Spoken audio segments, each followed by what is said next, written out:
Senhor Jesus,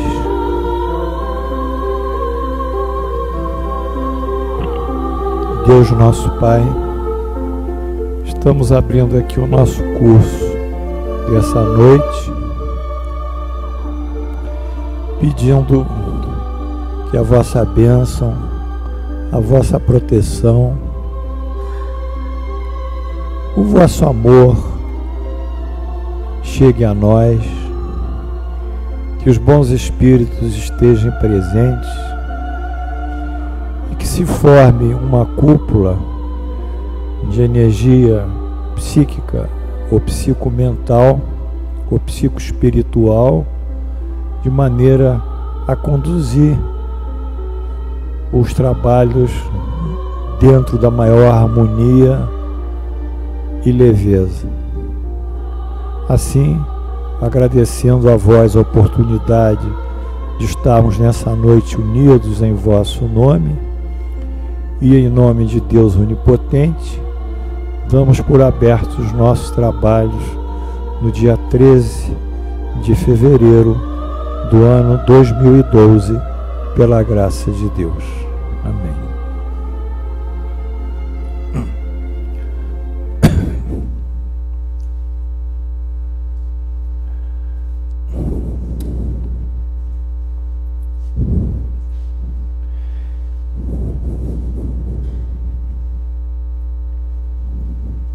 Bem, a aula de hoje ela versa sobre o Livro dos Espíritos e a importância da publicação do Livro dos Espíritos dentro da, vamos supor, da linha doutrinária da codificação espírita. Ela é muito longa, mas nós vamos pontear aquilo que nós achamos de importante, deixando para vocês avançar em casa, como nós dissemos. Uma parte dela foi dada na aula passada, mas nós gostaríamos de recapitular alguns pontos de maior relevo. Essa aula tem como agradecimento ao José Herculano Pires, que foi ele que nos inspirou a aula através do prefácio que ele fez do Livro dos Espíritos, na edição da LAC. É um prefácio muito especial, comemorando 100 anos de lançamento do Livro dos Espíritos, no ano de 1957. Então, algumas coisas nós nos inspiramos no Herculano, outras acrescentamos, outras suprimimos, outras fomos obrigados a modificar, enfim, mas o grande nome é Herculano Pires, que, segundo Emmanuel, ele é o metro que mais mediu, ou que melhor mediu Allan Kardec. Realmente é uma pessoa maravilhosa, como intelectual e como pessoa do bem, um verdadeiro cristão. Bem, posto isso, esses agradecimentos a ele, nós temos que falar rapidinho do nascimento do Espiritismo. O Espiritismo nasceu, teve essa cerimônia na Rua do Martir, número 8, segundo andar, apartamento D, em 18 de abril de 1857, na residência do casal Rival, Leon Hippolyte Denisard Rival, que é o Allan Kardec, e a sua esposa, Amélie Delacombe Boudet Rival. Eles estavam nessa noite, às 20 horas, recepcionando as principais pessoas que se envolveram com a publicação do Livro dos Espíritos. E dentre as pessoas presentes, ele tinha as adolescentes, 15, 14 anos, Boudin, que era a Caroline e Julie, que eram médios de primeira linha do professor, a senhorita Ruth Jaffé, que também era repassada as informações das duas Boudin para ver se batiam, e outros médios que também eventualmente eram consultados, sobretudo a senhora de Prenemaison, e outros que assim foram trabalhando. E a senhora Hermance Dufault, ela trabalhou na segunda edição do livro, que foi publicado 3 anos após. Então, a primeira coisa que nos sensibiliza, que eu queria dizer a vocês, é que o Espiritismo nasceu numa casa de família. Ele não nasceu num centro, com presidentes, com diretores, com estatutos, com poder, com determinações de guias que fazem ele nascer, com uma coisa assim ostensivamente midiática, né? Ele nasceu numa casa de família, onde tinham 2 meninas, o pai e a mãe, pessoas da classe média francesa de Paris, e ali foi sendo feita toda a redação do Livro dos Espíritos, foram sendo feitas perguntas. Então, a primeira coisa que nos toca é a singeleza do nascimento do Livro dos Espíritos. E o caráter extremamente doméstico. E mais ainda, nasceu num lar. Ele nasceu num lar, numa família. Então, esse é o primeiro ponto que nós temos que pensar, como Deus escolhe as coisas certas. Ele não escolhe os ricos, não escolhe os poderosos, não escolhe os que falam muito bem, eruditos. Enfim, ele escolhe pessoas comuns, como ele escolheu o próprio Jesus, que nasceu lá numa cidade que era da Galileia, né? Na cidade de Nazaré, que era uma cidade pobre, né? Então, essa é a característica de Deus, escolher pessoas muito simples. E para vocês terem uma ideia, na época de Jesus, Israel era dividido em 3 províncias. Ao norte, a Galileia, no meio, a Samaria, e ao sul, Jerusalém. A Galileia era o lugar mais atrasado dos atrasados. Semelhava assim, devido respeito, a um Maranhão, a um Piauí do Brasil. Então ninguém acreditava que alguém da Galileia podia ter algum mérito, né? Os galileus eram discriminados quando vinham para os centros mais urbanos ou mais ricos, como Jerusalém. Então Jesus nasce também num ambiente extremamente humilde, extremamente pobre, poderia dizer. Então essa é uma das características da mão de Deus andando conosco, né? Isso que nós temos que entender, é que nessa simplicidade é que mora a pureza e mora realmente a espiritualidade, é nessa simplicidade. Então Allan Kardec fez um breve discurso e pediu e agradeceu a Deus a oportunidade que lhe foi concedida de trabalhar nesse plano de amor. Muito bem, esse foi o evento do dia 18 de abril de 1857. Qual é a significação desse evento? Nesse evento, dava-se por cumprido os Evangelhos de João, capítulo 14, em que Jesus nos fala do advento futuro, na época dele, do Consolador. Eu vos enviarei um Consolador que relembrará tudo o que eu disse e acrescentará tantas outras coisas. Então cumpria-se ali uma profecia de Jesus nessa singeleza, nessa data.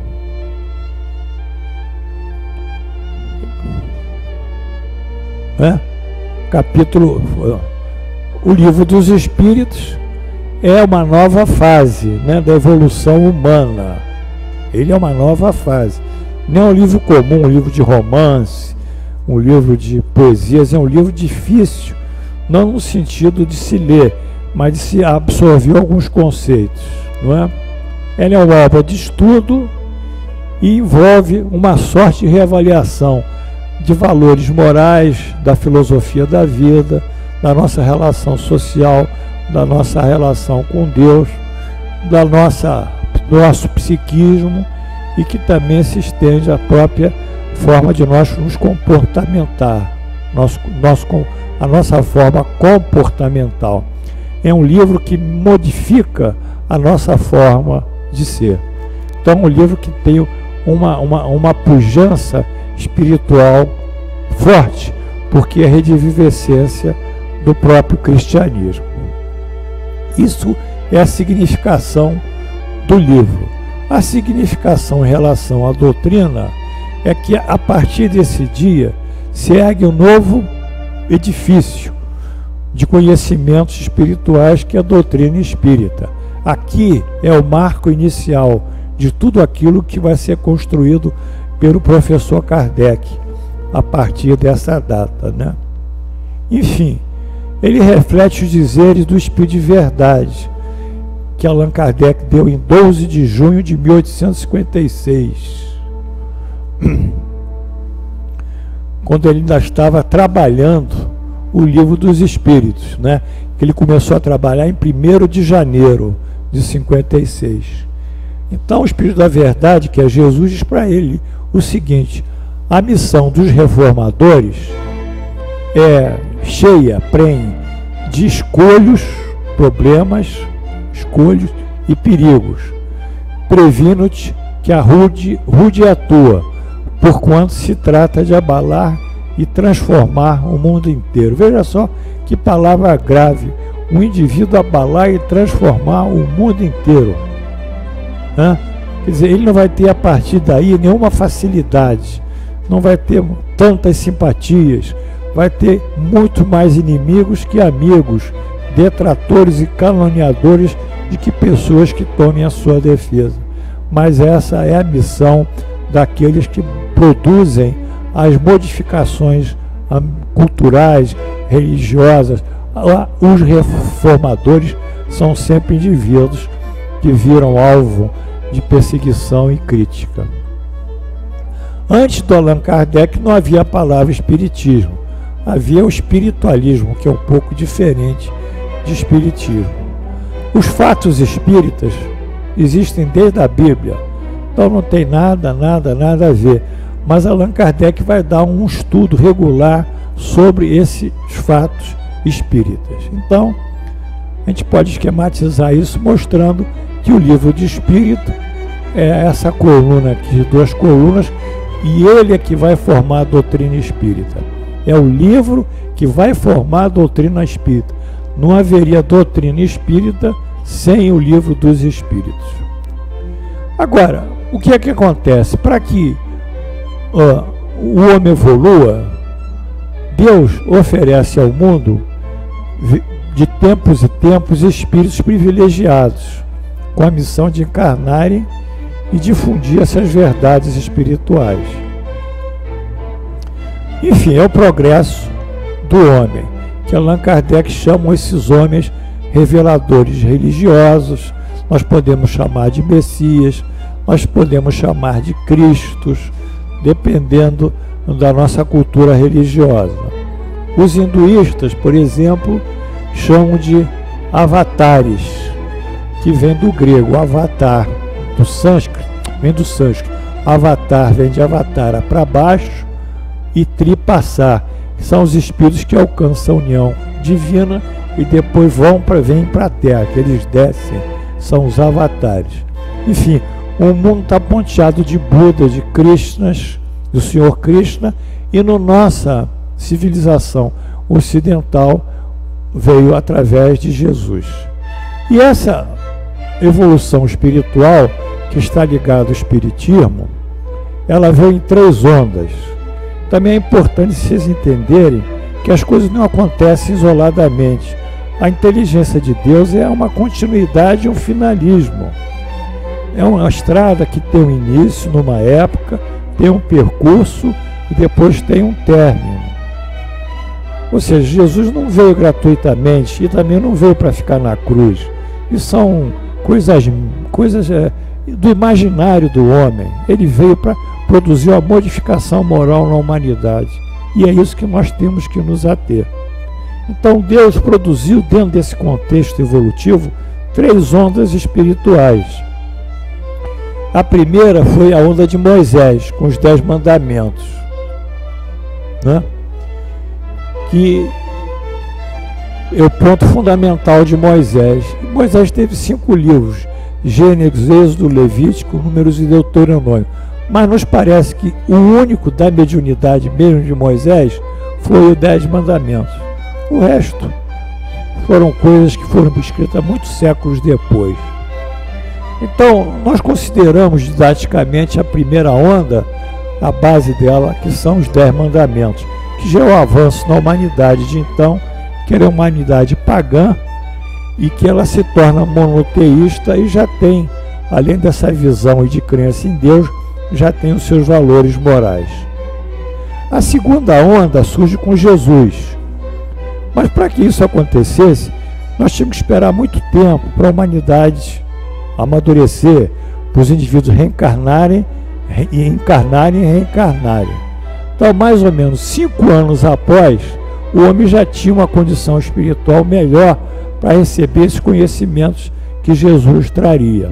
Enfim, então, nesse momento, Jesus, os primeiros ensinamentos de Jesus, eles têm uma base da tradição judaica, porque o ambiente que Jesus vivia era o judaísmo, e com o advento agora dos novos ensinamentos, que é o cristianismo.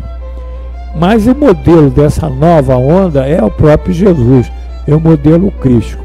Com o tempo, o modelo crístico ganhou uma autonomia e se codificou sozinho na revelação cristã.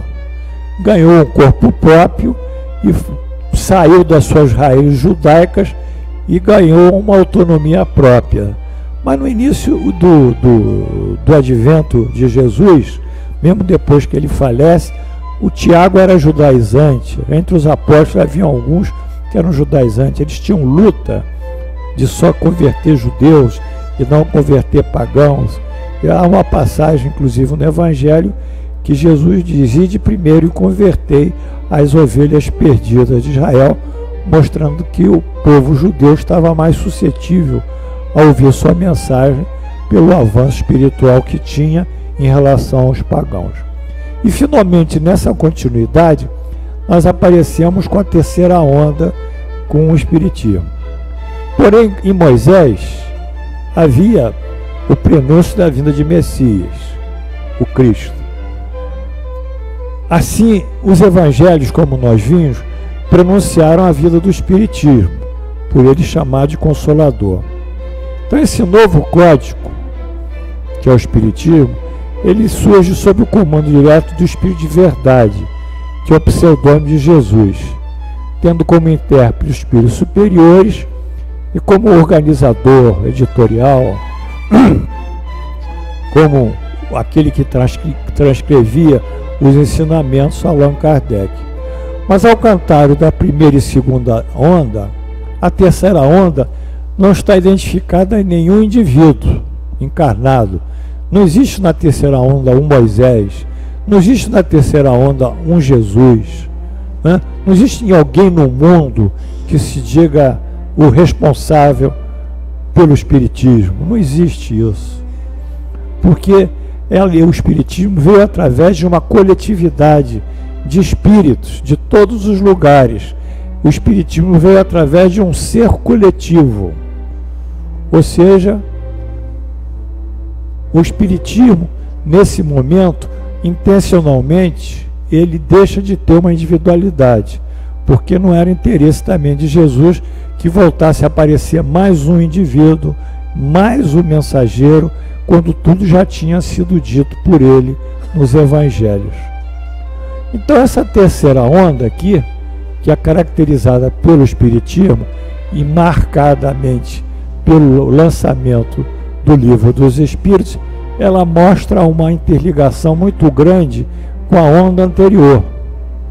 Por quê? Porque cada fase da evolução humana, ela se encerra com uma síntese dos conceitos, das culturas, de todas as realizações da sua época. Essa síntese é o que nós designamos união de diversos conhecimentos, que é a síntese, né? Então, fecha-se um ciclo em Moisés, fecha-se um ciclo em Jesus, e essa linha de continuidade inteligente vai dar agora origem a uma outra onda. Enfim, e sobre essa linha evolutiva, nós podemos dizer, a primeira onda é a Bíblia, que é a síntese da antiguidade. Tudo está na Bíblia, é a síntese cultural espiritual da antiguidade. Os evangelhos do mundo grego, romano, judaico, e o dos espíritos, a do mundo moderno. Tudo bem. Então, o que nós vemos aqui? Mais um outro lado. As coisas não são assim como as pessoas acham que o espiritismo é. Ele tem uma história. Ele está inserido na civilização humana. Ele não é a coisa de um centro espírita, de uma federação espírita, de um médium. Ele é uma coisa ampla, universal. É uma coisa de Deus, sobretudo. E a gente tem que ter essa ótica, vendo ele com essa manifestação divina. Mas essa terceira onda, que é o espiritismo, é uma onda em que, na realidade, enquanto a onda de Moisés ela produziu um evento de evolução, a onda de Jesus produziu outro evento de evolução, a onda do espiritismo é a redivivescência da onda de Jesus. Então ela se superpôs aqui, ó. Então o espiritismo, ele não criou nada do ponto de vista moral além do que Jesus propôs. Por isso não havia razão de aparecer alguém, porque esse alguém é o próprio Jesus, que já tinha predito o advento do espiritismo e do qual ele seria o responsável, né? Então a onda Jesus está superposta ao espiritismo. Nós temos que ver essas coisas assim, dentro dessa linha evolutiva, espiritual, para parar com essas manias que chegou o guia tal, o guia Y, fulano, médio. Isso para nós não tem significação frente à grandiosidade do espiritismo e a própria evolução dele como representação de Jesus, né? Aqui é uma pergunta que foi feita a Kardec: se Jesus ensinou tudo, qual a utilidade do espiritismo, né? Já que essa onda aqui está superposta. Na realidade, o espiritismo veio abrir as parábolas de Jesus, né? Vamos subir, andando, o tempo é pouco. Ele veio abrir as palavras de Jesus, abrir os olhos e os ouvidos a todos e confundir os orgulhosos e desmascarar os hipócritas que vestem as virtudes da religião. Isso é importante também. O espiritismo, ele vai descaracterizar esses que querem se dizer enviados de Deus, esses que querem se dizer privilegiados. Ele vai abrir tudo. Pela nossa inteligência, nós vamos ver tudo com muita clareza. Como um dia não se viam os micróbios que produziam as infecções, e um dia Pasteur viu os micróbios e viu o mundo minimamente pequeno, mas de grande efeito patogênico, né? Então ele veio esclarecer as coisas, não é isso? E esclarecendo as coisas, ele toca nesse que são hipócritas, mentirosos e que usam a religião dessa forma tão, eu diria, tão adulterada, tão sórdida, né? E sobre isso está aqui o que o Espírito da Verdade diz em Paris para nós. Ele diz assim: espíritas, amai-vos, este é o primeiro ensinamento. Primeiro, instruí-vos, este é o segundo. Amai-vos e instruí-vos. Nós não podemos melhorar dentro da doutrina espírita e dentro da nossa própria evolução espiritual nós vivemos na ignorância. Se nós vivermos na ignorância, vamos ficar sempre fanatizados, acreditando em estátuas, em túmulos, em fenômenos, em milagre, em coisas, blá blá blá, adorando isso e aquilo e morrendo naquela ignorância. Nós temos que entender que nós somos seres inteligentes, somos filhos de Deus, temos um potencial muito grande a se realizar. Então, o ensinamento. E depois o próprio Espírito da Verdade diz: no cristianismo encontram-se todas as verdades. Olha, não há mais que acrescentar mais. Se o cristianismo tem todas as verdades, o que nós vamos acrescentar além do cristianismo? Não há nada que acrescentar. E se o espiritismo é a rediviscência, é a releitura bem aberta das parábolas, bem explícita dos fenômenos que estão lavrados, alegórica e figuradamente no Evangelho, então o espiritismo também vai englobar toda a verdade. Agora, são de origem humana os erros que se enraizaram no cristianismo. Como são os erros de origem humana, os erros que se enraizam no espiritismo, que vão criando dogmas, vão criando rituais, vão criando cultos, vão criando cerimônias que nada tem a ver com a doutrina original, como ela foi colocada, com a pureza dela. Nada tem a ver também como Jesus o colocou. Então o espiritismo ele fideliza a interpretação dos evangelhos. Nós não temos como sair disso. Bem, o Livro dos Espíritos ele gerou outros livros, que são os 5 principais livros da codificação espírita, né? Da série produzida por Kardec. O Livro dos Espíritos, 57, a Revista Espírita, 58, o Livro dos Médiuns, 61, 64, o Evangelho segundo o Espiritismo, 65, Céu e Inferno, 68, a Gênese, e depois que ele morreu, em 1869, só mais tarde, em 90, as obras póstumas. Não. Agora, nós chegamos a alguma coisa que nos mexe, que é o cuidado, o carinho dos espíritos superiores conosco, sob a tutela de Jesus, para passar o espiritismo. Eles perguntaram como é que nós devemos passar o espiritismo. Isso é um problema de didática, é um problema de pedagogia, é um problema de conteúdo, é uma coisa que tem que ter uma sabedoria incrível. Então, no prefácio do Livro dos Espíritos, Prolegômenos, os espíritos superiores, que são os que escreveram praticamente a doutrina, ele diz sobre o Livro dos Espíritos: esse livro é o repositório dos seus ensinos, nossos ensinos. Foi escrito por ordem e mediante ditado dos espíritos superiores, quer dizer, os espíritos superiores ordenaram e ditaram o Livro dos Espíritos para estabelecer os fundamentos de uma filosofia racional, isenta de preconceitos e de espírito de sistema. Olha só que coisa interessante.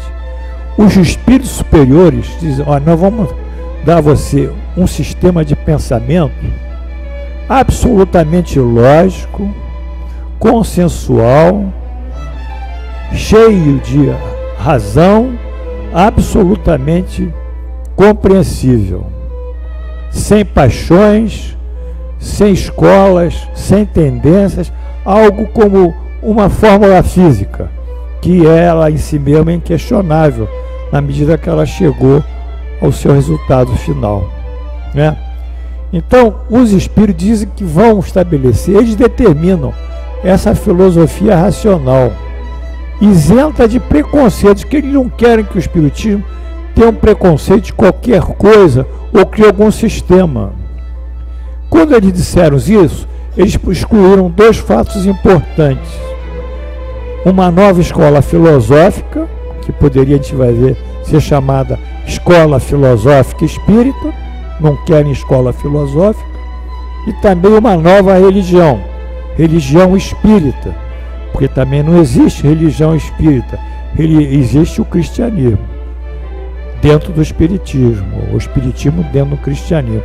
Então eles têm a precaução de não criar nada que possa atender a um sectarismo, a uma tendência partidária, a uma nova ideologia, a uma nova filosofia, a uma nova religião. Aí que vem a chave para nós dessa beleza, essa visão liberal e aberta que eles se propõem, e eles vão construir o Livro dos Espíritos dentro dessa racionalidade. É por isso que nós dizemos que Allan Kardec é a razão encarnada. As pessoas dizem: Allan Kardec é a razão encarnada. Nós temos que ser lógicos e racionais. Nós temos a nossa fé, mas a nossa fé é raciocinada, não é fé fanática, não. Nós sabemos que Deus existe. Por quê? Porque existe o universo, existe a criação, existem todos os fenômenos da vida. Então nós sabemos uma porção de coisas, sabemos que Deus é justo, que se nós praticarmos o bem nós vamos ter uma vida feliz. mas se nós praticarmos o mal, nós teremos que resgatar o mal. Então é uma coisa absolutamente justa, honesta e equilibrada. Enfim, não tem nada de apadrinhamento, não tem nada de proteção, não tem nada de favorecimento. É algo absolutamente dependente do nosso livre-arbítrio, da nossa vontade.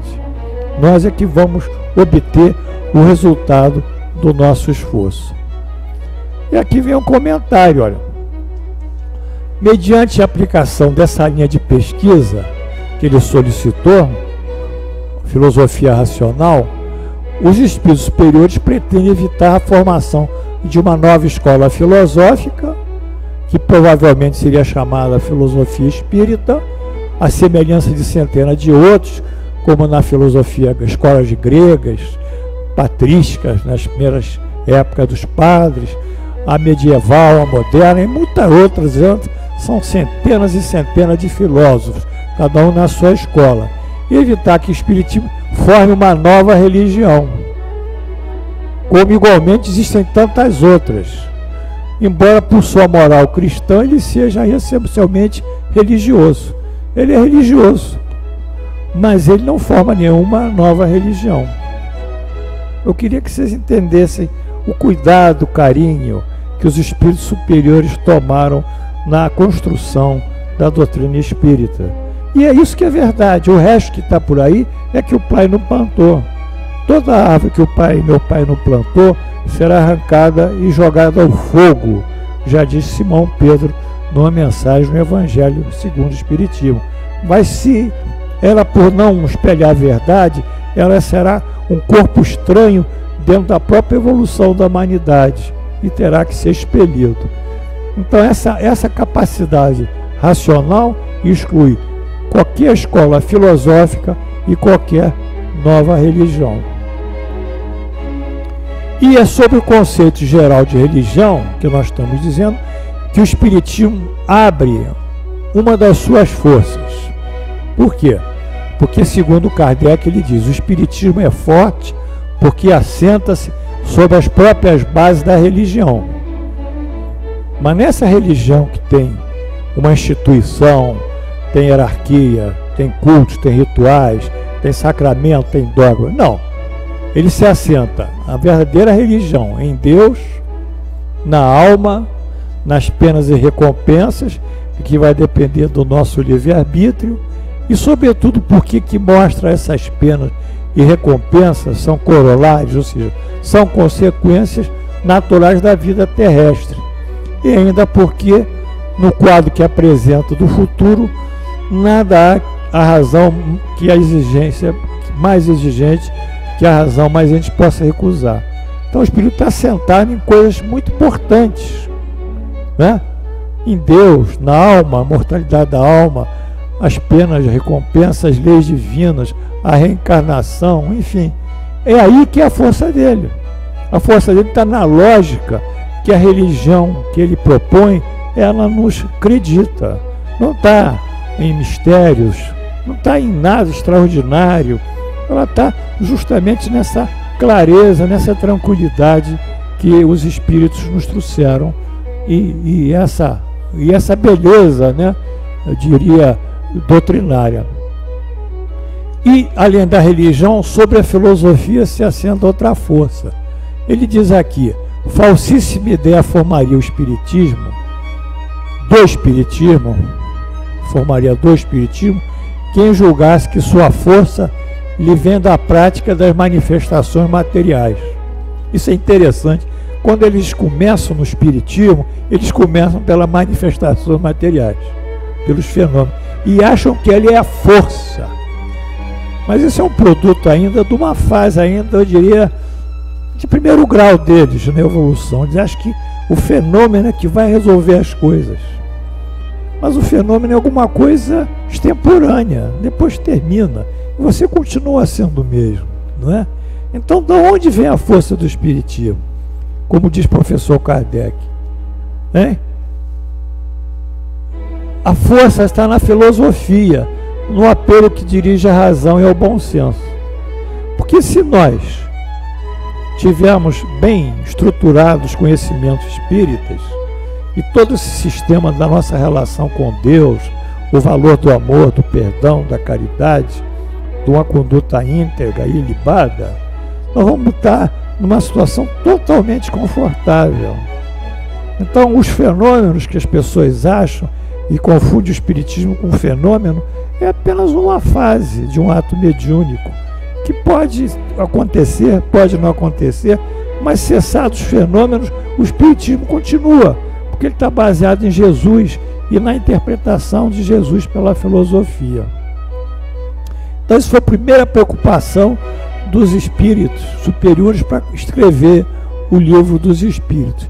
E a segunda foi a linha didática. Eles escolheram como texto a forma de perguntas e respostas, né? Que foi muito afim com o perfil do professor Kardec, que era pedagogo e discípulo, inclusive, do emérito educador suíço Pestalozzi. Esse ensino de perguntas e respostas não tem estruturação didática, ou seja, ele não tem uma linha didática. São perguntas e respostas, mas ele não tem uma linha didática que começa aqui e termina aqui, com o meio. Ele não tem uma estrutura didática, são perguntas e respostas. Então, esse tipo de pergunta e resposta foge dos livros de filosofia. Porque livro de filosofia tem que fazer introdução à filosofia, conceito de filosofia, história da filosofia, influências disso, e de fazer diversos capítulos até chegar, vamos supor, a defender a minha escola filosófica. Então, como Allan Kardec usou os espíritos intencionalmente a pergunta e resposta, por razões de clareza, de compreensão, Allan Kardec não figura entre os filósofos franceses. Então, eu escuto volta e meia as pessoas dizem: poxa, Paulo, eu procurei, o Allan Kardec não está na história da filosofia francesa, o nome dele não existe.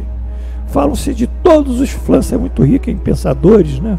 Tradicionalmente é rica em filosofia moderna, mas Allan Kardec não existe para eles, não existe nem como filósofo. Mas claro, a proposta dele não era filosofia. Para que colocar o nome de uma coisa que ele não se propôs? Ele se propôs justamente puxar Jesus para a atualidade, né? Então essa linha didática dele excluiu ele realmente de um texto filosófico, que ninguém pode pegar um livro de perguntas e respostas e fazer um texto de filosofia, seja qual for o nível da filosofia. Agora, para entendermos o que o professor propôs, basicamente o que os espíritos propuseram, nós temos que fazer uma rapidinha revisão do que é filosofia. Que a gente está falando de filosofia, o negócio é, às vezes as pessoas não sabem, né? Então vamos estudar um pouquinho de filosofia. Olha aqui, principais conceitos de filosofia. Etimologia. Filosofia vem do grego philos, amigo, e amante, e sofia, saber. É o amigo ou amante do saber. Daí a filosofia, por sua própria definição, constitui a constante e inegustável busca do saber. A filosofia é a preocupação com o saber, é a busca constante do saber. Filosofia. Definição: como encontra-se nessa incessante busca do saber, ela deve procurar ordenar o pensamento do indivíduo, aplicando a razão conjuntamente ao tempo de buscar a origem das coisas. Ela vai se preocupar com tudo que existe, tudo como se manifesta, a origem de tudo. Ela procura assim. Então, uma atitude intelectual sempre indagativa, que tem a lógica e é racional. Então, ficamos com a definição que melhor cabe à filosofia, que é: a filosofia é um sistema de conhecimentos naturais. Tá? Naturais por quê? Porque não são artificiais, não são instrumentos que ela trabalha, não são aparelhos, não são escanômetros, não são magnetômetros, não são aparelhos de pesquisa. É a mente nossa que ela trabalha, o nosso cérebro que ela trabalha. e metodicamente adquirido. Então, esses conhecimentos que nós vamos adquirir mediante o exercício da nossa racionalidade, vamos adquirir e ordenar para tentar colocar isso para explicar uma série de fatos, que esses fatos, obviamente, vão gerar as outras ciências, a gente vai ver, porque a filosofia é a mãe de todas as ciências, é justamente para ela estabelecer os critérios de pensar, de verdade, a metodologia, enfim, de pesquisa, etc. Ela vai gerar pesquisa na física, então ela gerou um método de física, então ela vai formar a física sai dela e se torna a ciência. Ela vai entrar na química, descobriu as substâncias elementares, os átomos, as moléculas, a combinação dos ácidos, dos sais, ela forma a química sai fora. Então ela é a grande geradora de todas as ciências, pela capacidade dela de procurar pensar e exercer esse processo mental. Então ela indaga, ela pergunta, usa a lógica, usa a razão, tenta ordenar isso de uma maneira também equilibrada, pesquisa, investiga e tenta explicar a causa. Então isso aí que é a filosofia. Ela não está em lugar nenhum. Ela não está em lugar nenhum, porque quem está em lugar é a matemática. São as ciências que estão em lugar, que têm os seus territórios. Quem está no lugar certo é a biologia. Mas a biologia precisa da metodologia e do sistema de criação, de pesquisa e de investigação que a nossa amada filosofia dá. Então, é isso que os espíritos propuseram. Quer dizer, utilizar esse sistema de pesquisa e investigação para trazer a doutrina espírita. Para investigar, nós temos que investigar de algumas maneiras. Por exemplo, nós podemos investigar o pensamento. Então, para investigar o pensamento, nós temos 3 operações. Nós temos nossa ideia, porque isso é um sistema natural nosso, que é uma representação intelectual de alguma coisa. Por exemplo, a criação de um trabalho. Vou criar um trabalho, então estou criando um trabalho. Um juízo, que uma vez concebida a ideia de criação de um trabalho, eu procuro articular se esse trabalho é factível ou não, até que ponto da criação do trabalho será possível. Então o juízo é um ato nosso que pode afirmar ou negar a possibilidade que nós queremos realizar, ou seja, realizar a ideia do trabalho. Então o juízo sempre será afirmativo ou negativo. E o raciocínio, que vai encadeando muitos juízos, né, como os advogados, né, vão encadeando uma série de fatos, produzindo conexões. Essas conexões são os juízos para fechar um raciocínio, uma conclusão e uma defesa. Portanto, todos nós trabalhamos com uma ideia, com um atributo da ideia positivo ou negativo, que forma N juízos, e depois a gente fecha isso no raciocínio. Esse é o processo que a filosofia vai investigar. Portanto, a investigação da forma de pensar, como nós vamos pensar, ou as leis do raciocínio, é chamada em filosofia de lógica formal. Essa é a forma do pensar, a forma do pensamento. Ou então, nós podemos aplicar o pensamento para investigar alguma coisa. Então, nesse momento, nós formamos aqui o que nós chamamos de metodologia, né?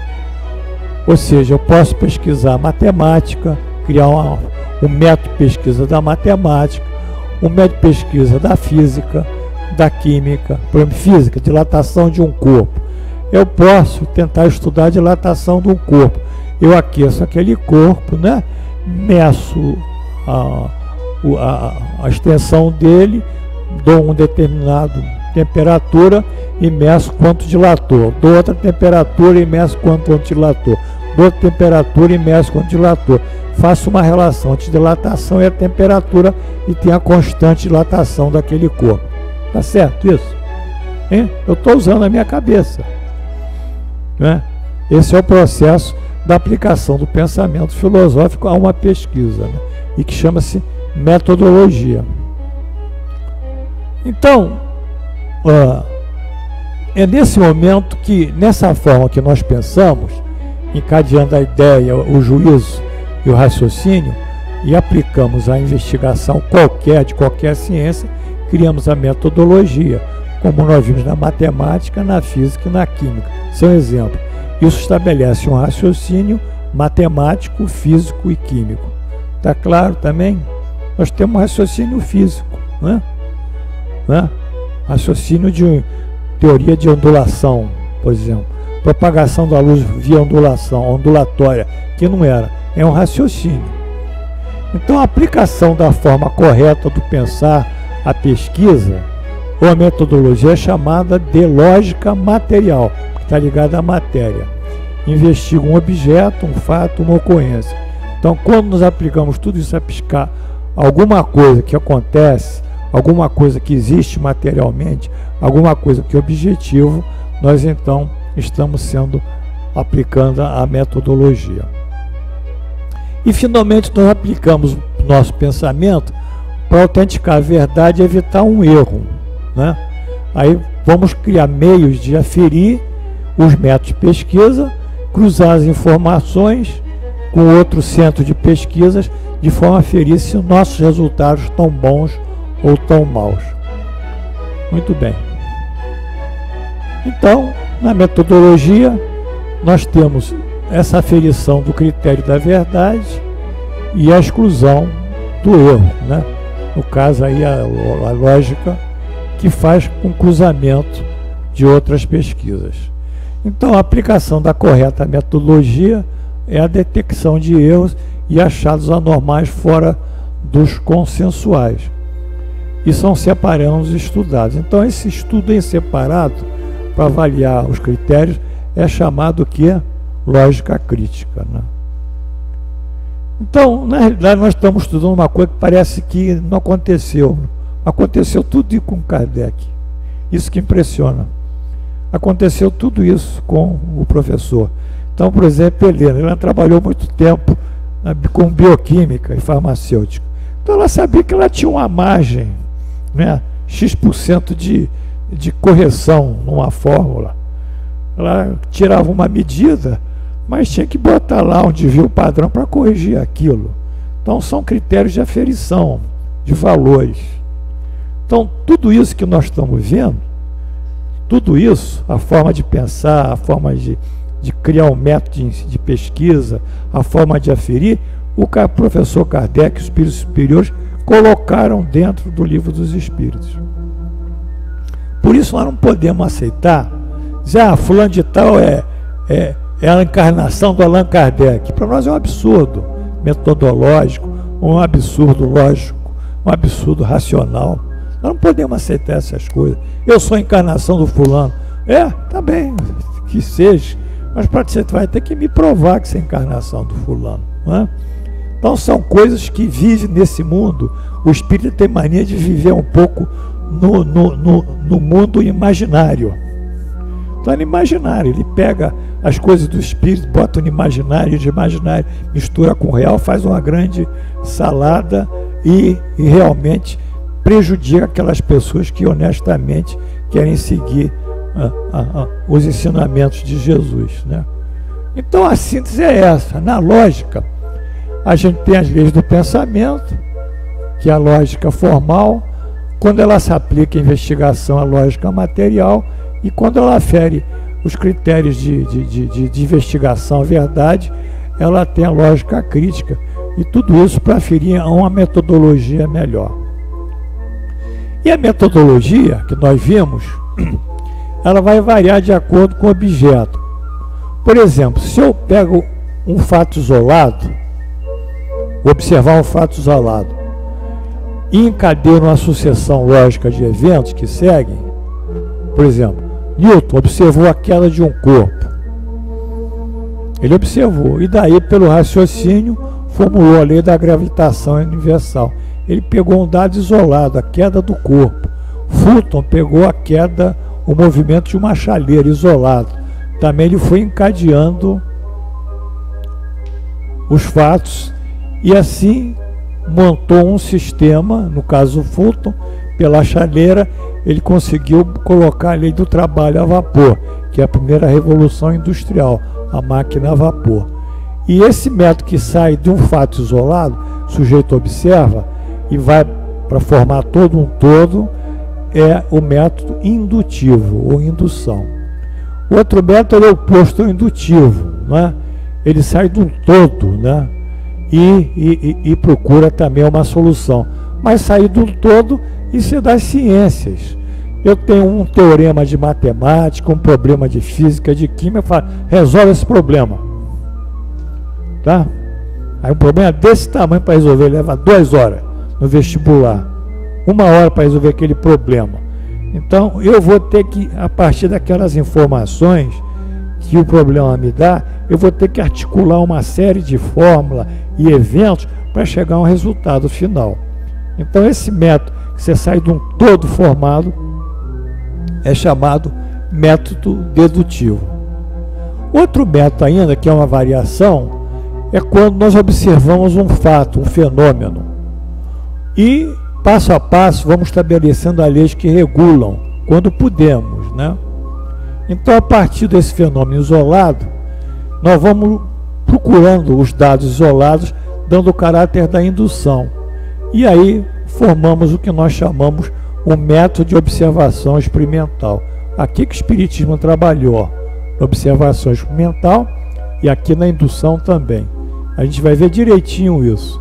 E o outro método é um que se baseia em leis gerais, bem conhecidas, fórmulas, equações, valores e números. É o método por excelência das medições físicas, químicas. No caso, a física, que mede a velocidade, a massa, a temperatura, a energia, é chamado método científico. O método científico, caracteristicamente, ele se fecha em fórmulas e valores e tchau, terminou. Enquanto o método empírico, nós não temos mecanismos em que as coisas se desenvolvem. Nós temos apenas a observação. Nós não sabemos, no método experimental, explicá-los, mas no método científico nós sabemos explicá-los e quantificá-los.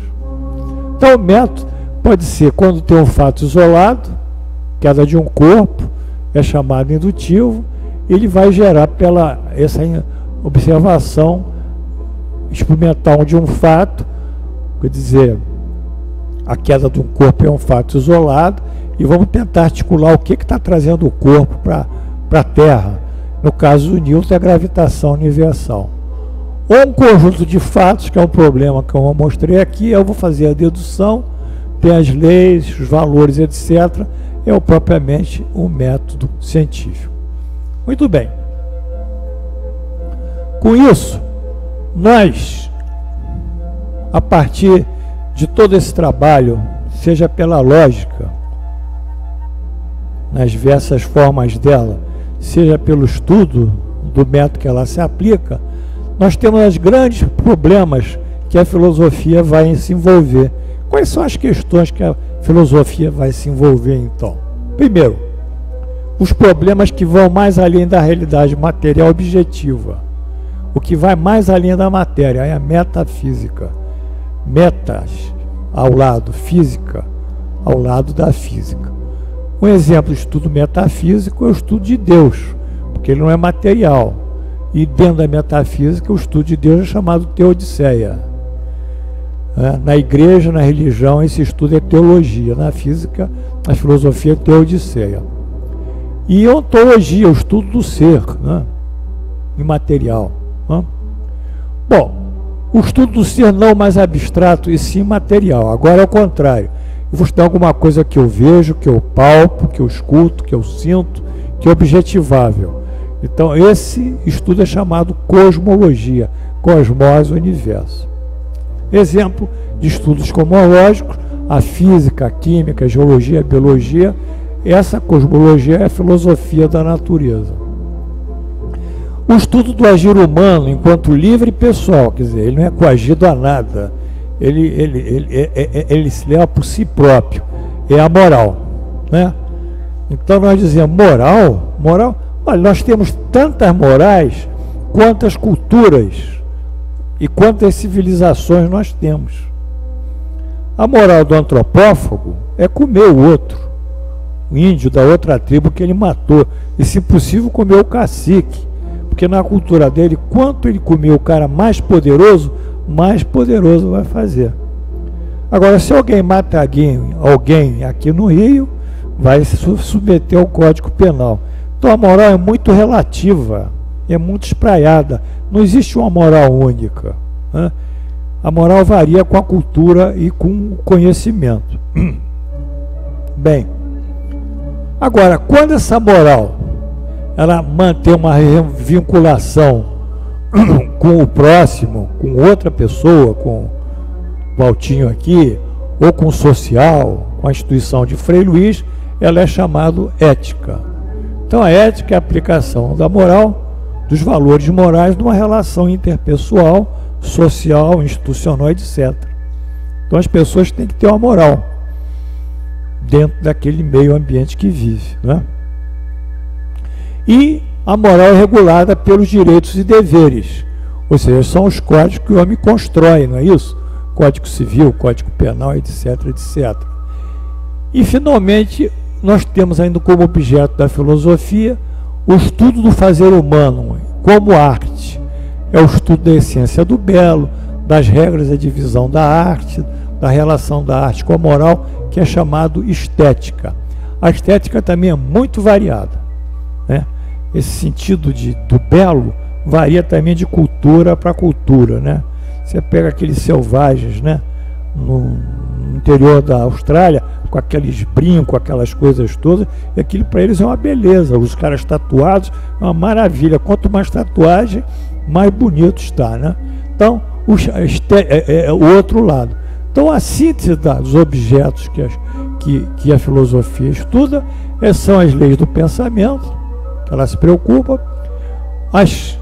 os fatos além da matéria, que é a metafísica, a matéria, que é a cosmologia, a moral, que é os valores éticos, os valores, os juízos de valores, o comportamento desse juízo, que é ética, e o belo, que é a estética. Bem, nós andamos aqui um bocado para chegar aqui, ó. Aplicação de tudo isso ao espiritismo. Agora vocês vão ver que tudo isso não foi de graça.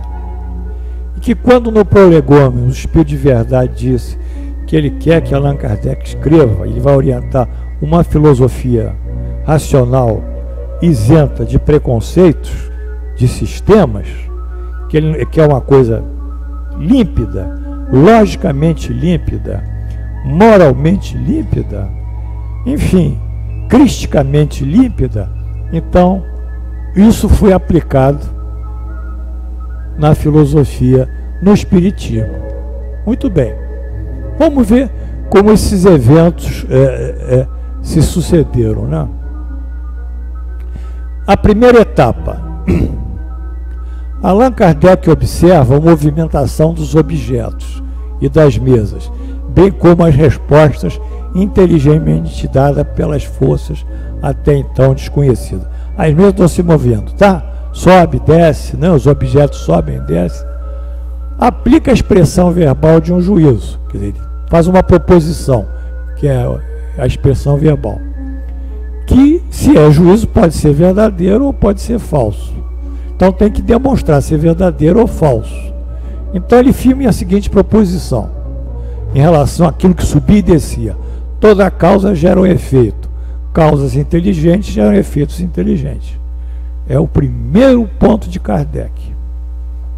Vocês vão ver no Livro dos Espíritos, ele trabalha nesse primeiro raciocínio. Toda causa gera um efeito, causas inteligentes geram efeitos inteligentes. Então ele valeu desse tipo de proposição que não precisa ser demonstrada como um teorema, etc. Por quê? Porque é um juízo em si mesmo. Por todo efeito tem uma causa. E esse tipo de proposição que não precisa ser demonstrada é axioma. Então não dá para dizer que ele inventou alguma coisa.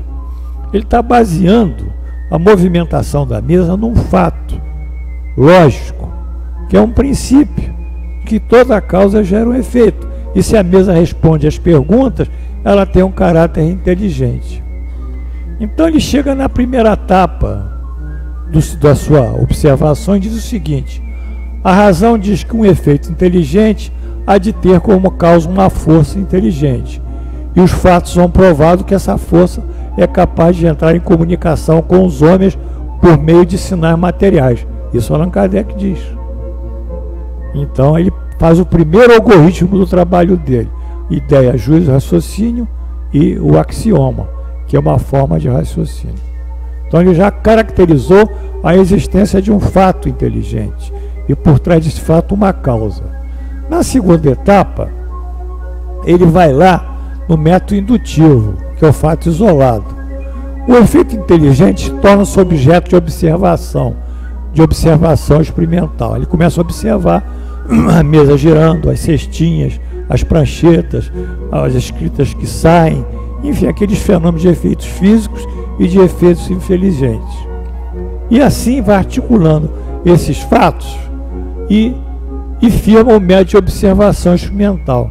Ou seja, ele observa o fato que a mesa girando inteligentemente, vai isolar esse fato girando inteligentemente e vai descobrir que tem um efeito inteligente por trás de toda essa movimentação, por trás de toda essa ação cinética, efeito inteligente. Olha aqui, aí ele vai ter que caracterizar o que é esse efeito inteligente.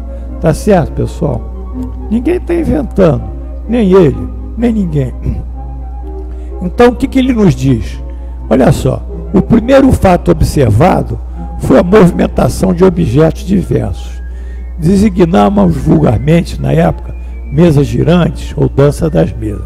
Ele via aquilo. Se os fenômenos com que nós estávamos ocupando houvesse ficado restritos ao movimento dos objetos, teriam permanecido, como dissemos, no domínio das ciências físicas. Está claro aí? Se o objeto vai para cima, vai para baixo aleatoriamente, se ele não tem uma comunicação conosco por um sinal, por uma batida, então isso é um fenômeno físico apenas, de movimentação de um objeto.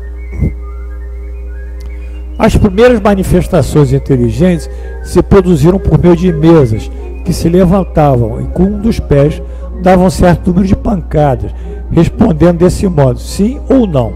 Então havia uma inteligência.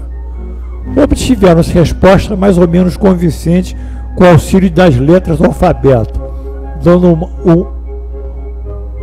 o móvel um número de pancadas correspondente ao número de ordem de cada letra.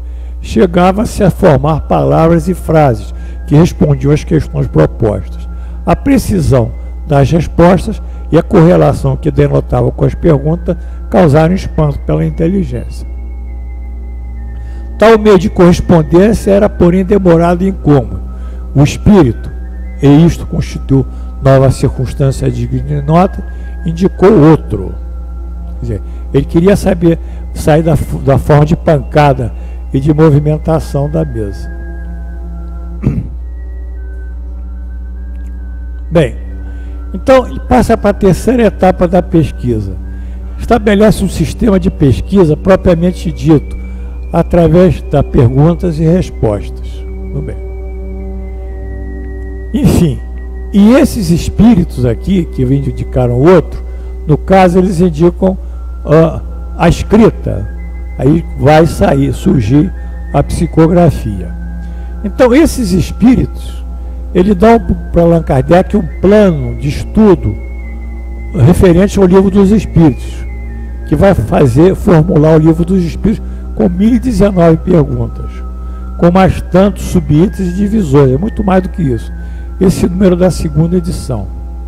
Em realidade, a organização do tema, a confecção das perguntas, suas correspondentes respostas e subitens resultaram de um trabalho conjunto do professor com os espíritos. Não foi uma únicas pessoas que escreveram, né? Foi um conjunto, né? Então, nesse sentido, tem duas referências. Esse livro nada contém que não seja a expressão do pensamento deles, espíritos superiores, e que não tenha sido por ele examinado. Está aqui no Prolegômeno, é o Livro dos Espíritos. Comentários. Depende-se aqui não caber a ideia, tomada por muitos, de que as perguntas teriam sido redigidas solitariamente por Allan Kardec. Os espíritos superiores debateram com ele o que e como deveriam ser formuladas. Então não houve nenhum momento, nem mesmo para fazer a pergunta, que não houvesse uma orientação direta dos espíritos superiores, fora as respostas que eles davam.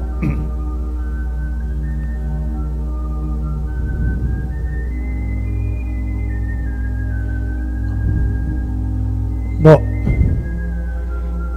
aqui podemos pular isso, não tem muito valor. Aqui é o plano de estudos que foi colocado pelos espíritos, né? As causas primárias, né? O que gerou as causas primárias é uma linha muito metafísica, Deus, elementos gerais do universo, a criação, o princípio vital, que é uma área muito da metafísica. A parte segunda, do mundo espírita ou mundo dos espíritos, que é o estudo da natureza dos espíritos, nós podíamos chamar de cosmogonia espírita. A parte terceira, que são as leis morais, é uma parte eminentemente de legislação religiosa, e a parte quarta, das esperanças e consolações, que decorrem do exercício do nosso livre-arbítrio. Então, é um livro que ele pretende, com isso tudo, abarcar lá em cima as causas primárias da nossa existência, da criação do mundo, começando com Deus, depois toda a movimentação do mundo dos espíritos e a volta dos espíritos ao mundo corpóreo, a influência, que eu chamaria de cosmologia espírita. A terceira, as leis morais, que é de caráter religioso, eminentemente, e depois o exercício do nosso livre-arbítrio com as esperanças e consolações. Finalmente termina a quarta etapa, que é a etapa em que Allan Kardec ele vai aferir, pela lógica crítica, a veracidade das informações recebidas. Eu queria que também vocês entendessem, as coisas são simples, mas elas são deturpadas. Então agora, depois dele constituir essas informações, ele tem que verificar se isso tem veracidade, ele tem que criar um sistema de criticar e de autenticar aquilo que ele recebeu. Ele não pode receber de um médium, vem cá, fulano, Paulo, isso, fala assim, tá bem, pode falar, e daí? Não sei o que lá, você ficar um médium. Não dá, não dá. As coisas têm que acontecer consensualmente, coletivamente, quando são de importâncias para a comunidade espírita. Uma pessoa só, coitado do médium, às vezes ele mesmo é ignorante, mais ignorante que a gente, ou o espírito mais ainda. Então nessa etapa, próxima etapa, que é a última, ele tem que fidelizar a mensagem às comunicações dos espíritos superiores, né? Fidelizá-las. Tem que fazer um diferencial se não são de espíritos mistificadores as mensagens, ou médios que superpõem os seus pensamentos ao dos espíritos comunicantes, que é um fenômeno de filtragem. Então ele vai dos recursos da lógica naquilo que eu vi que é a lógica crítica. Primeiro, como é que ele afere isso? Pela pesquisa. Investigação, estudo muito detalhado, com o fim de descobrir ou estabelecer os fatos e os princípios relativos a qualquer campo de conhecimento. Então ele tem que investigar se aquilo realmente está ligado à área que o espírito está falando, está ligado ao campo de conhecimento. Eu tive o ensejo aqui de fazer uma apostila sobre, que é muito bonita, né, muito trabalhosa, chamada Mistificação. Vocês têm, né? Então é um livro que o espírito que escreve é o Emmanuel. Então dão para o Emmanuel todos os assuntos de conhecimento da humanidade, desde a física, a química, ciências humanas, ciências exatas, ciências biológicas, moral, religião, e bota o próprio Emmanuel para responder. Ele não pode responder aquilo. Está cheio de impropriedades aquilo. Por quê? Ah, porque o Emmanuel, e daí que o Emmanuel? Ele tem a limitação dele. Ele é bom na área religiosa, mas fora da área da física, Deus dos Espíritos sabe muito mais física do que eles, né? Então, essa pesquisa é para inserir o que realmente o sujeito respondeu dentro dos conhecimentos que a gente consegue ter. Segundo, é escolher o acaso, os médios, fazer a tal da amostragem. Quem pesquisa em laboratório, às vezes, faz essa amostragem, dá um remédio para o indivíduo que tem um princípio ativo e dá um remédio para outro indivíduo que é placebo, é água com açúcar. Mas ele não sabe se ele deu o placebo ou se deu o princípio ativo. Depois que ele vai aferir pelos efeitos causados qual remédio funciona ou não. Efeito placebo. Então, tem que escolher aleatoriamente aos médios. Fulano deu uma mensagem para mim, você deu para mim? Eu vou perguntar a outro, para ver se isso bate, se essa resposta bate. E multicêntrico, dos mais diversos centros, de diversas fontes e origem. Quer dizer, tem que procurar a resposta, não só em diversos médios, mas médios de diversos centros espíritas. Não é? Que ele fez isso.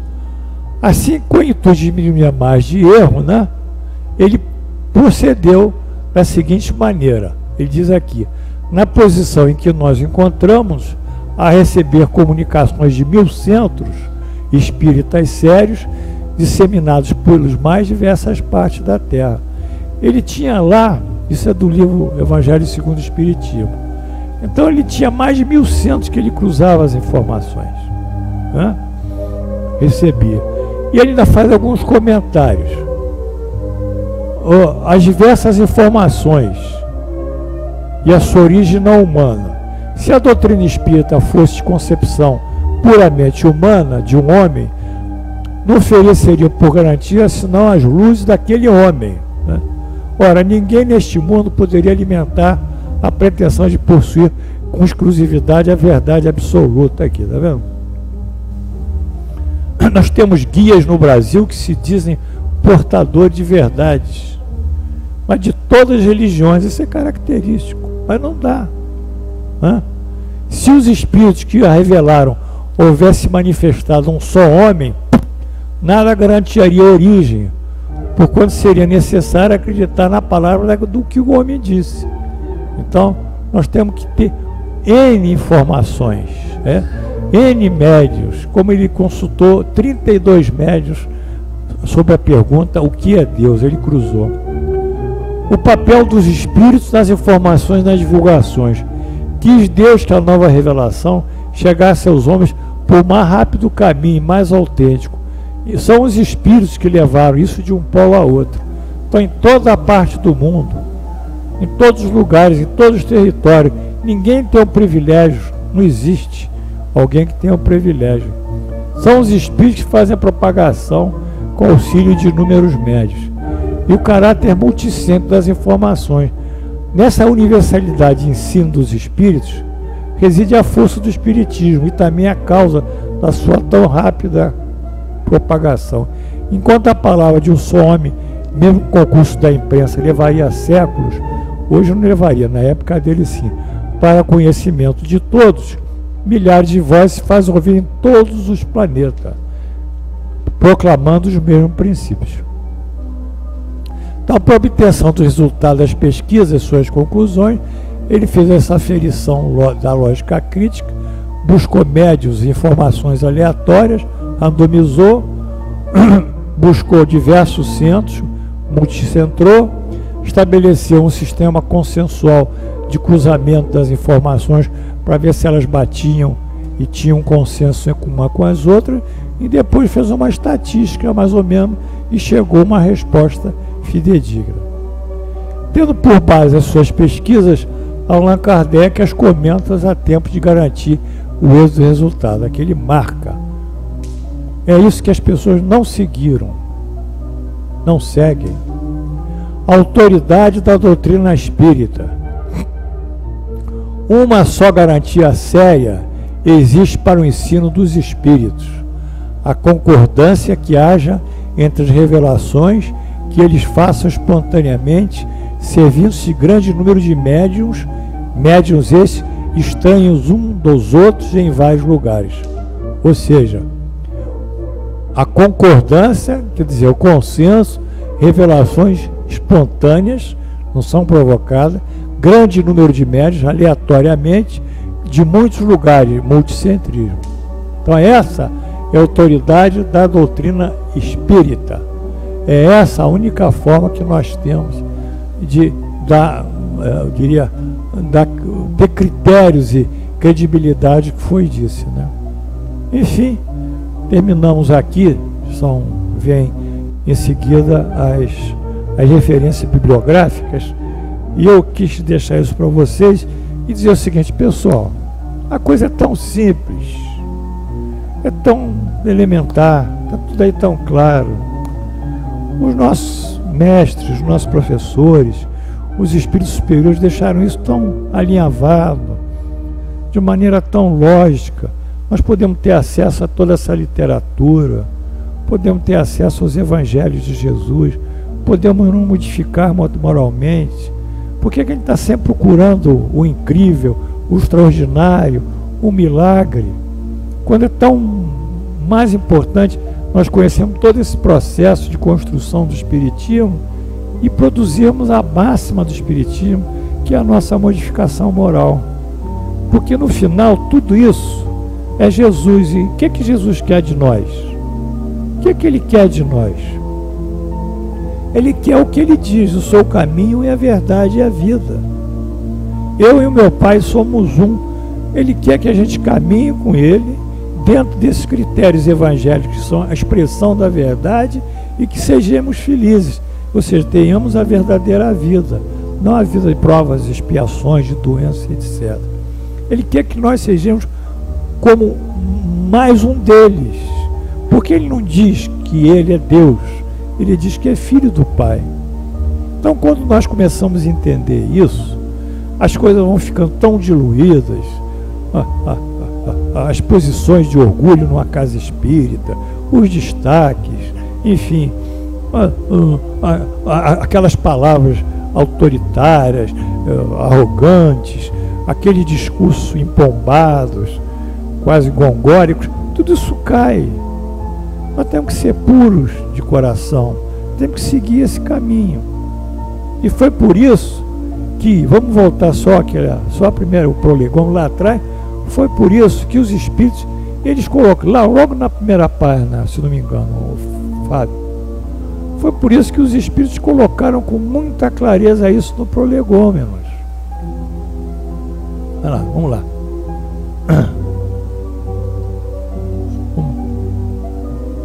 Acho que é aqui. É.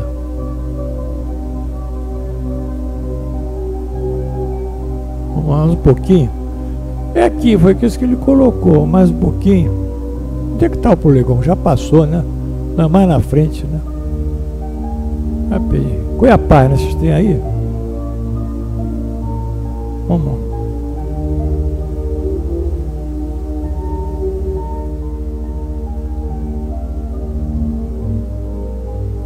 Vamos. Bom, olha, acho que não. Já passou ou não? Olha lá, já passou ali. Aqui. É isso que eles propuseram. Esse livro foi escrito por ordem mediante ditado. Ordem e ditado do Espírito Superior para estabelecer os fundamentos de uma filosofia racional. Pensar, estudar, pensar. Tem lá, o sujeito chegou para mim, eu vou lá naquela preta velha, que vai fazer um trabalho para mim, vai afetar isso, melhorar aquilo, outro. Falei, pode até fazer o trabalho, mas a lei da causa e efeito permanece. A preta velha vai atenuar o impacto do trabalho por um tempo mas a lei da causa e efeito vai ter que agir. Não tem ninguém para tirar as coisas da gente, a não ser nós próprios. Então esse raciocínio chega para nós num momento que diz assim, poxa, se só nós é que podemos ser felizes, se nós só podemos amando, perdoando, nós temos o caminho nas mãos, temos essa herança de Deus, nós somos filhos de Deus. Por que nós não começamos a mudar a nossa forma de viver? Ser mais humilde, ser mais simples, né? Ser mais, ter consideração, porque isso tudo está dentro da lei da causa e efeito. Quer dizer, nós vamos gerar para nós um destino melhor. Quem é que vai gerar o destino melhor para nós? Só nós. Não vamos iludir que o outro, tudo isso é ilusão. Então, é dentro dessa linha espiritual que nós temos que mudar a nossa natureza. E o Espiritismo nos dá essa filosofia aqui, lógica, sem religião e sem escola filosófica. É uma aula que eu queria passar para vocês nesse dia de hoje. Eu espero que vocês tenham gostado. Eu espero que vocês comecem a desmistificar as coisas. Eu espero que vocês comecem a pensar nas coisas. Eu espero que vocês não se deixem levar mais pelos impulsos, pelos sentimentos de paixão, pelos sentimentos de embotamento afetivo, pelos envolvimentos emocionais, pelas emoções. Eu espero que vocês sentem com os dois pés, às vezes, e rezem todos os dias de manhã, antes de saírem, ou quando estão em casa, pedindo a Deus que dê saúde a você, dê um dia positivo, que vocês possam fazer o bem, que vocês possam ser dignos filhos de Deus, dignos de serem chamados filhos de Deus, perdoando, fazendo tudo aquilo que Jesus nos ensinou. E vão caminhar para a vida tranquilos. A pressão de vocês vai cair, a glicose vai cair, uma série de fatos vão cair, vocês vão se sentir melhor e vão ser mais alegres. Por quê? É um milagre? Não. É que vocês estão mudando o padrão de vocês, o padrão espiritual. Mudou o padrão espiritual, mudou o perispírito, mudou a fisiologia do organismo, mudou tudo, mudou o psiquismo. Então, era isso que eu queria dizer a vocês. Vocês fiquem satisfeitos, porque tudo que foi feito pelo professor Kardec e pelo Espírito não foi feito assim não. Foi feito numa linha que nós vimos aqui, extremamente filosófica, muito correta, de pesquisa, de metodologia, enfim, uma coisa muito precisa. Foi isso que eles pediram e que eu peço que vocês também acompanhem isso. Obrigado pela atenção e pelo privilégio de dar essa aula, né? Porque para mim essa aula foi maravilhosa. Ela reabilita muitas coisas, né? Muito fanatismo, muita paixão, muito egoísmo. Ela reabilita muita coisa. Ave Maria.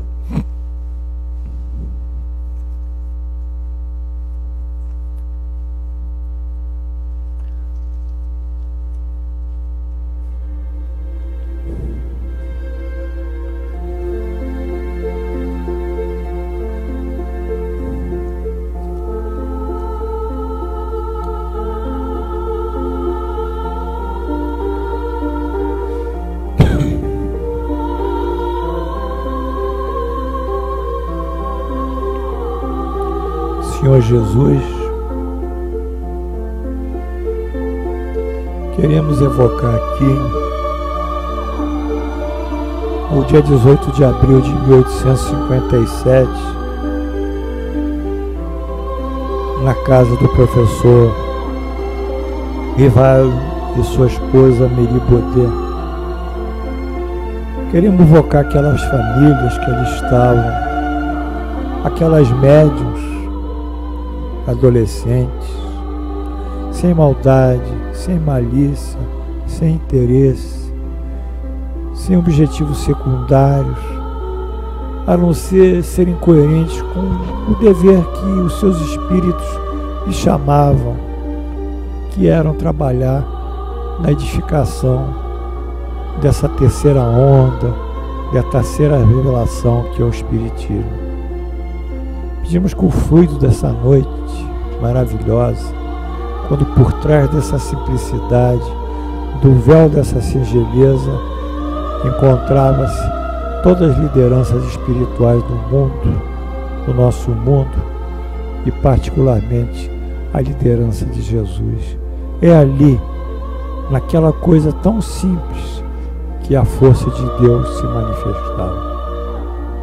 Queremos que esse dia 18 de abril de 1857 passe também para o coração de todos aqui presentes, que eles sintam que tudo é possível, que tudo é modificável, que tudo é transformável, que tudo pode ser melhorado, pode ser corrigido, tudo pode ser reconstruído, tudo pode ser pacificado, desde que nós tenhamos esse sentimento de amor, esse sentimento de fé em Deus, com amor no nosso coração, em qualquer circunstância, e com a fé em Deus, tudo nos chegará naturalmente pela lei da reciprocidade divina.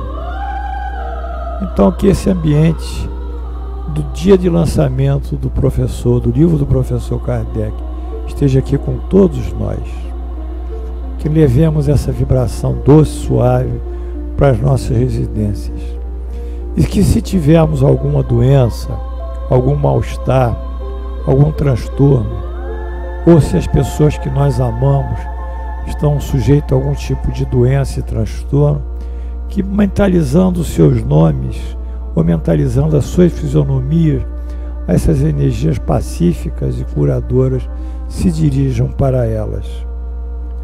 Pedimos aqui por todos esses nomes que estão aqui nesse papel de radiação, que sejam assistidos em nome da vossa misericórdia. Pedimos por esses irmãos desencarnados também, que sejam assistidos, ajudados na nova vida em que passam. E pedimos aqui em especial pelo nosso irmão Lindolfo Pereira de Andrade, falecido em 13 de março de 2003. Que nosso irmão Lindolfo, lá no mundo maior, receba aqui os sentimentos de amor de sua filha, aqui presente, e os sentimentos de amor daqueles que conviveram com ele e guardem por ele toda uma saudade carinhosa e um desejo de felicidade na vida futura, aonde se encontra. Assim, encerramos o nosso trabalho no dia de hoje. Agradecemos a presença de todos. Desejamos a todos um feliz feriado, que possam descansar, repousar, ler, estudar e não entrar nesse tumulto do carnaval, onde as energias são muito baixas e pesadas, e que possam, enfim, respirar o ar puro da espiritualidade superior.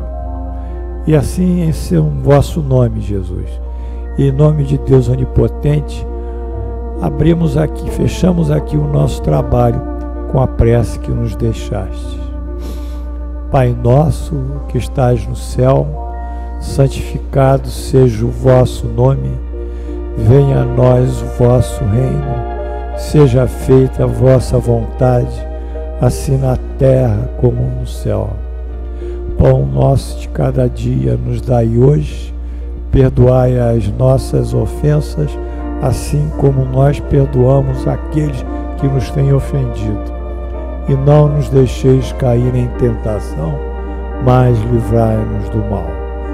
Assim seja, em nome de Jesus e pela graça de Deus onipotente, damos por encerrados os nossos trabalhos no dia 13 de fevereiro do ano 2012, pela graça de Deus. Amém.